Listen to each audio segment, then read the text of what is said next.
So recently, a few people have asked me how they can tone their low belly. So, in today's practice, we're going to explore how the pelvic floor functions in relation to our abdomen, our hips, and our ribs, with a focus on the lower abdomen, I guess, if you will. So, to start off our practice, find a comfortable seat. You can be sitting on the ground, on a chair, or you can be lying down on your back with the knees bent and the feet hip distance apart. If you're sitting on the floor, if your knees are higher than your hip points, like those two little bony parts at the front of your hips, if the knees are higher, sit on a pillow or a yoga block. And that will just help bring our pelvis into a more optimal position so the spine can be vertical. And wherever you're sitting or lying down, just take a moment to settle, coming into the natural rhythm of your breath, aware of the inhales coming in and the exhales going out. Maybe bringing one hand onto the belly or both hands so you can feel how the belly naturally expands outward as you inhale and softens back in as you exhale. You don't have to force anything, just feel it. Now we're going to consciously begin to extend our exhale, long exhale, and then just let the inhale naturally arise after that happens. Longer exhale. As you exhale, you might note how the low belly and the abdomen kind of flatten or tone. Inhale. Long exhale. So I'm not forcefully drawing my belly button in towards my spine or anything like that. It's just kind of like a natural kind of general flattening of the abdomen as you exhale. Inhale and exhale. Just a few more rounds. And you might be able to sense the abdomen from the pubic bone up to the ribs and across the hips.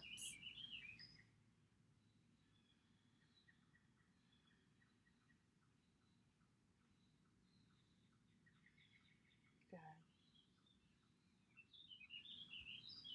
And if you're lying down, you can stay lying. If you're in sitting, let's come down to a lying position. So you can be lying on your back with the feet hip distance apart. And then again, let's settle into the breath. And so we're going to explore here pelvic tilts. So we want to kind of orient ourselves to our pelvis. So at the front, we have two kind of bony protrusions, which I call our hip points. We've got the pubic bone, and then at the bottom, our sitting bones. And at the back, our sacrum and our tailbone. So we've kind of, that's the outline or the kind of main points of reference of our pelvis. And so we're going to start by doing a forward pelvic tilt. So this is where the hip points are coming forward or moving up, and the tailbone is kind of moving down and back. So the tailbone down and back, hip points forward, and the pubic bone's kind of moving down towards the floor. And so as you explore this movement, the legs shouldn't move, the legs should be still. So if there's a lot of movement or engagement through the legs, just pause for a moment, breathe softly, and then start again, but go a little bit smaller, maybe a little bit slower. If you're connecting with your pelvis, you probably won't feel a lot of engagement through your back or your ribs. So if the ribs are really poking up, or if you feel like something going on in the shoulder blades, it just means you're using too much of your upper body. So then again, settle, pause for a moment, and then come back to the pelvis. So all I'm doing is tilting my pelvis forward and then releasing back to my starting position. Try that a few more times.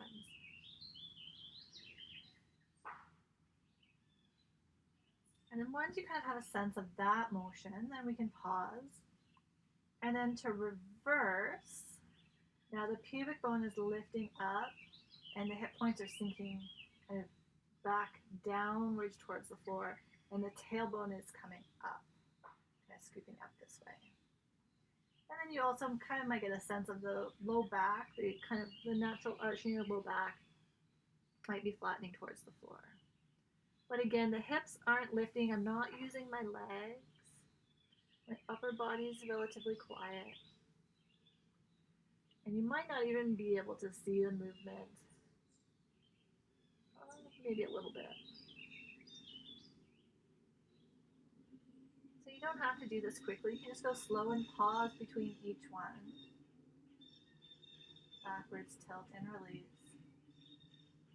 Tilt and release. So we're getting a sense of how the pelvis moves around the head of the leg bones. And you might notice how the abdomen works with the pelvis.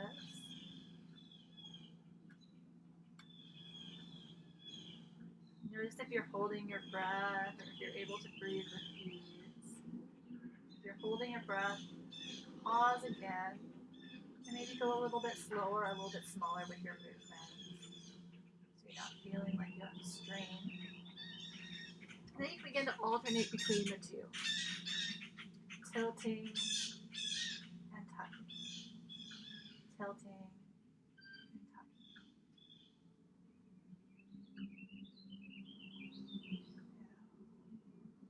Then come back to rest.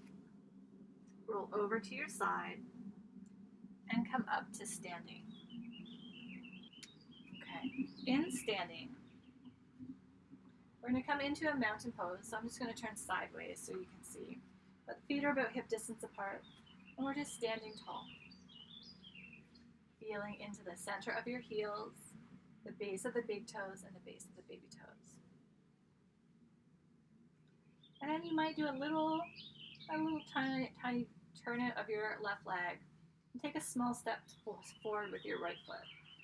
So we don't want to go so far that the back arches or the pelvic tilts. We want to kind of keep your neutral pelvis and just a small step forward. Okay, so let yourself settle here, settling from the hips, down the legs, into the feet. And then we're going to bring our attention back to our pelvis. So we want to keep a neutral spine. Ribs are staying lined up over the hips in whatever position they're currently in to start. And the movement's through the pelvis. So we're going to do that little tilt again.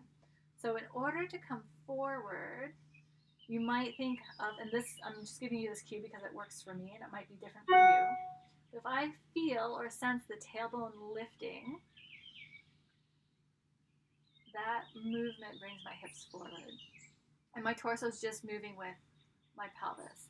And then from my pubic bone and my low belly drawing up to bring me back to my starting position. Tailbone lifts, bringing the pelvis forward. And then low belly lifts to come back up.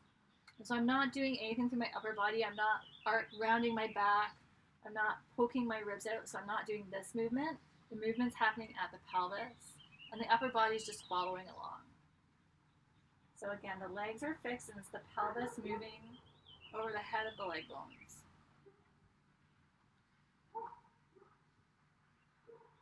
And if you go too far, there will be a point where the pelvis stops and then maybe the upper body keeps going. So if you're noticing that pattern in yourself, come back, start, and then try going a little bit smaller with your movement and see if you can quiet down that excess movement of the upper body. And after you've done a few on each, or on that side, come back to start. Maybe rotate that right leg out slightly and step the left foot forward. So let me just turn so you can see it from this angle. It's a small step. Settle. And then I'm thinking of my tailbone lifting, of the hip points coming forward, maybe the pubic bone moving back, kind of spiraling forward.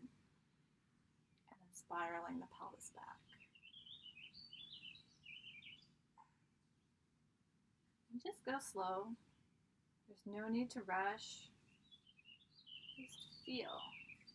Sometimes what I find helpful is to bring one hand to my sacrum and one hand just above my pubic bone. And so I can feel the pelvis moving underneath my hands.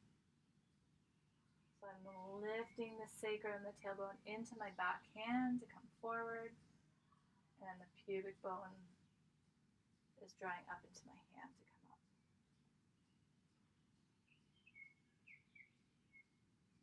My body's not leaning to the side, and there's nothing wonky happening in my upper body, right?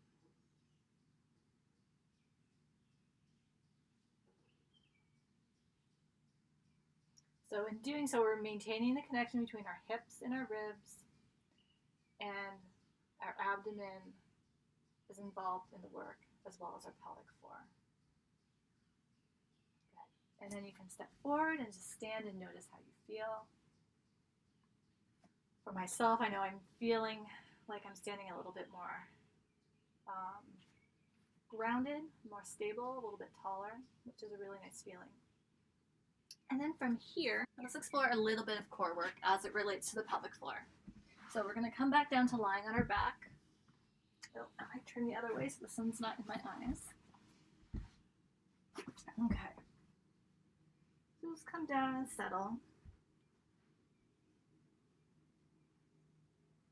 And so when we are focusing on our pelvic floor as it relates to our core, it has a lot to do with load.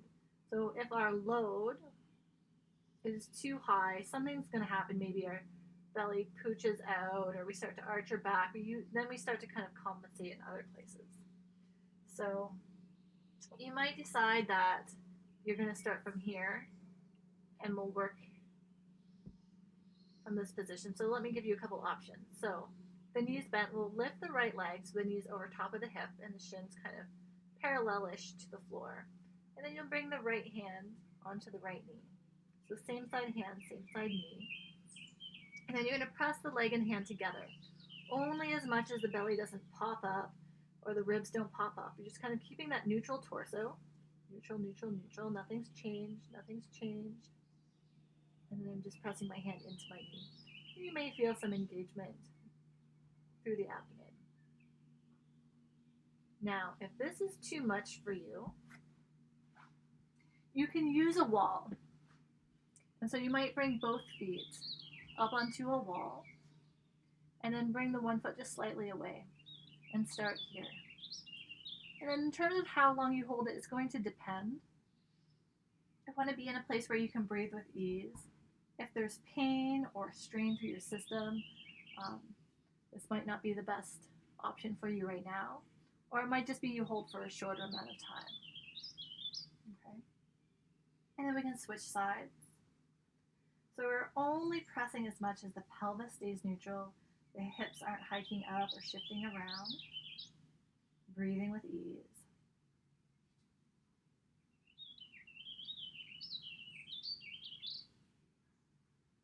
And we can do the first side again, pressing the hand into the knee, knee into the hand.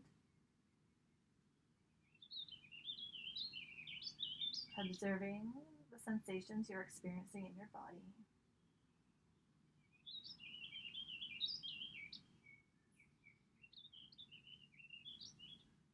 Switching sides again.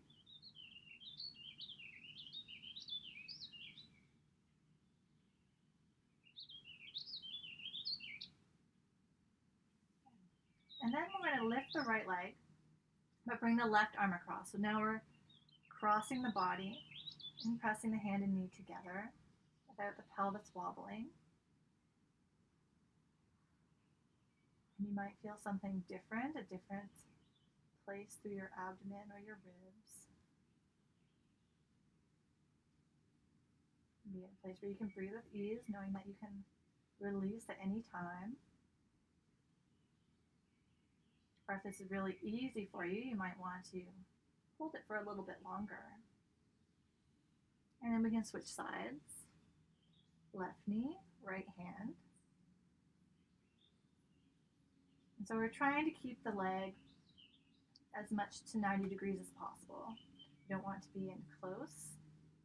So if your arm doesn't reach your knee, you could use a block, and that just kind of extends the length of your arm.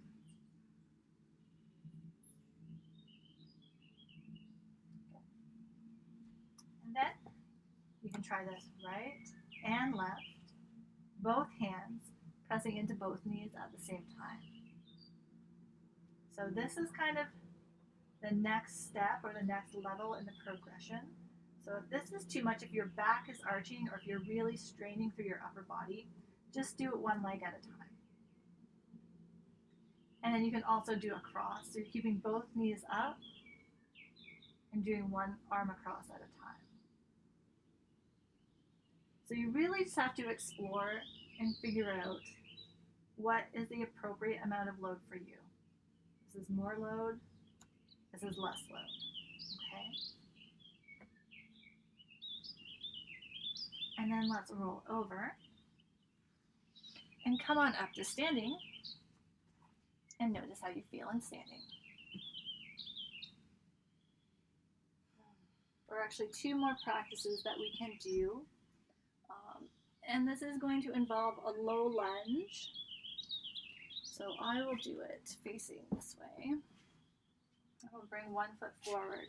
So if you need extra support under your back knee, you can fold a towel or a blanket or something.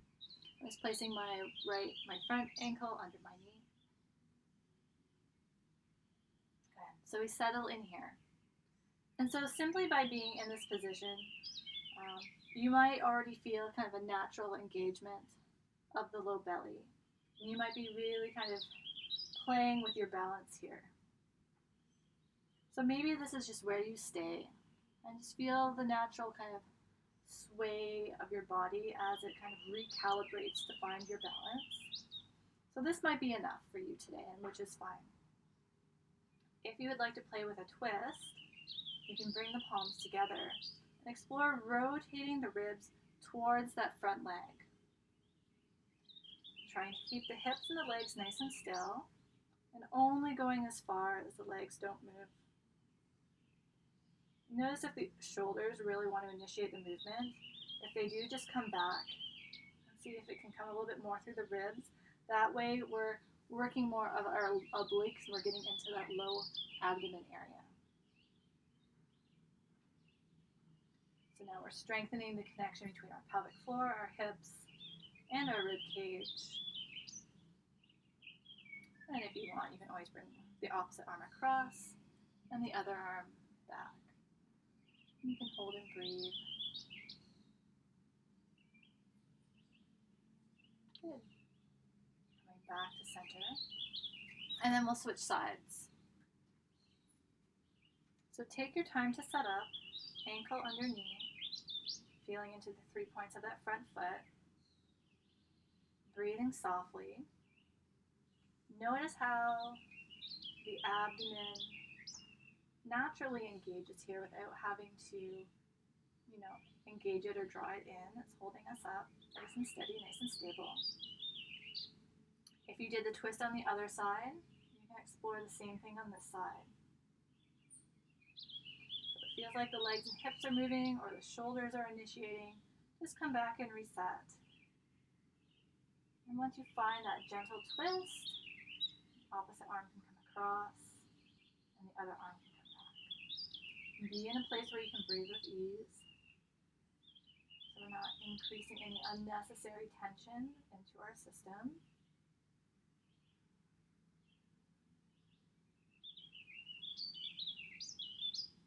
We want the work to be in this area.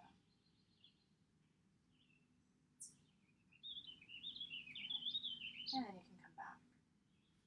We're going to switch sides one more time, coming back into our low lunge again.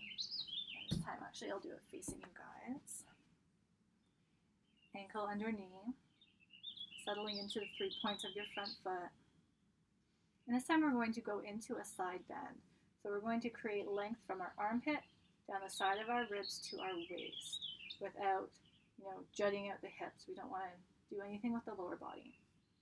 So I have my right foot forward, so my left hand is coming to the side of my head, right arm hanging by the side, and then we're gently bending through the side of the torso.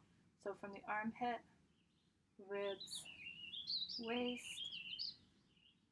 And notice how I'm not, initiating the movement from my head. I'm not doing this, right? The head just stays neutral. And then be in a place where you can breathe.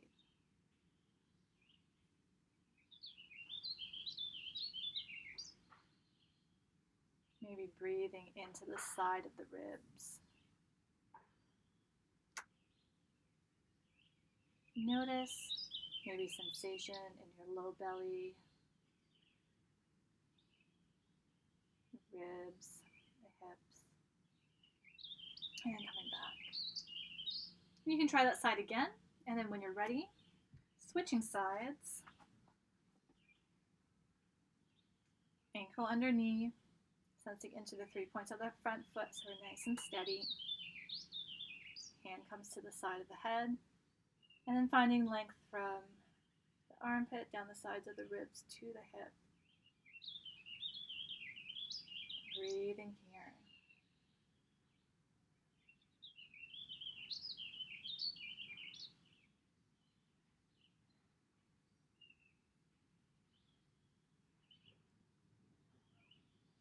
And then come on back. You can try that again if you want.